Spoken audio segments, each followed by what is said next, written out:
Dokumen penyelidikan perkara dugaan korupsi tunjangan kinerja di Kementerian ESDM ditemukan tim penindakan KPK di ruangan Kepala Biro Hukum Kementerian ESDM. Sontak Ketua KPK Firly Bahuri semakin menjadi sorotan. Apakah dugaan bocornya dokumen penyelidikan ini adalah hal yang sangat serius yang harus segera diurus?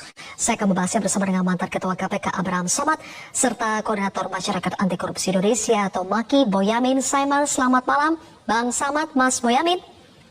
Bang Samad, apakah dugaan bocornya dokumen penyelidikan itu adalah hal yang sangat serius di KPK?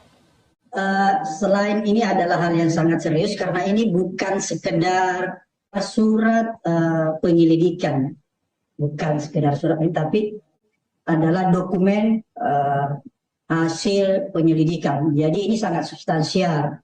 Semua proses-proses penyidikan sebuah perkara, strategi penyidikan, siapa-siapa yang akan diperiksa, siapa-siapa yang akan jadi tersangka, itu ada di dalam dokumen itu. Sehingga ini tidak bisa dipandang sebelah mata sebagai hanya sekedar surat perintah penyidikan. Ini dokumen lengkap yang bocor.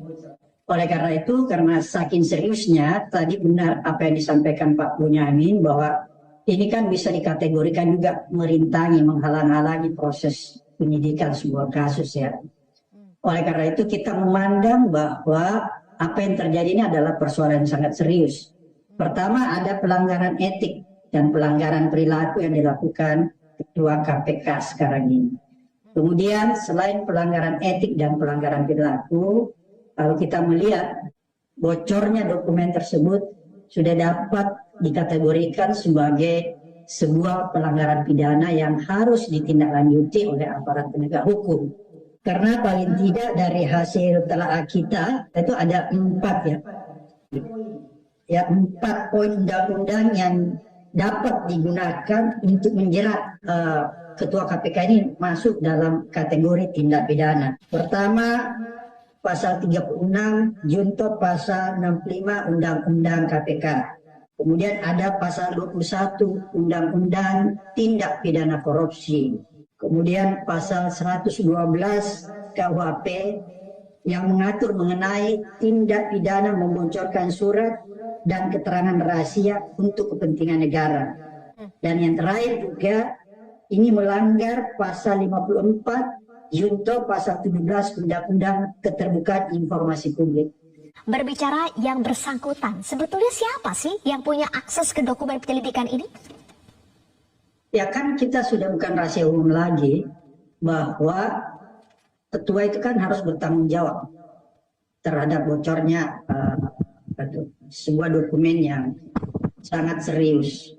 Sebagai Ketua KPK harus bertanggung jawab, tapi siapa saja sebetulnya yang punya akses ke dokumen penyelidikan ini yang mungkin bisa menyerahkan ini ke pihak yang berperkara? Untuk menjawab siapa sebetulnya yang punya akses ke dokumen penyelidikan ini mungkin berkaitan dengan siapa sebetulnya yang dilaporkan oleh MAKI terkait dengan kebocoran dokumen ini. Siapa yang Anda laporkan, Mas Boyamin? Ada itu, tapi polisi yang tahu. Ya. Kan yang saya rilis ke teman-teman, saya blok hitam gitu kan. Ada 2 nama lah paling tidak gitu kan. Bagaimana proses itu kira-kira menyasar kepada siapa yang diduga pelaku atau terlapornya. Gitu. Kalau laporan polisi kan harus lengkap gitu. Tapi memang untuk konsumsi publik tidak saya buka karena ini apapun asas praduga tidak bersalah. Saya harus menghormati itu. Tapi bahwa saya sudah lapor hari Jumat itu karena memang dari hal-hal yang saya yakini itu ada peristiwanya. Nah soal pelaku biarlah polisi nanti yang mendalami dan menentukan siapa-siapa yang dengan 2 alat bukti minimal bahwa dia didugalah yang melakukan. Jadi itu yang kita serahkan sepenuhnya pada polisi. Tapi prinsipnya bahwa kita tarik ulur itu peristiwanya diduga ada ditemukan dokumen atau materi yang berkaitan penyelidikan di Kementerian SDM. Nah, ternyata itu bukan tukin. Kalau laporan saya awal-awal kan terkaitan dengan tunjangan kinerja. Ternyata itu urusan lain. Ini lebih celaka lagi kalau ternyata ini urusan perkara yang lain gitu. Perkara bukan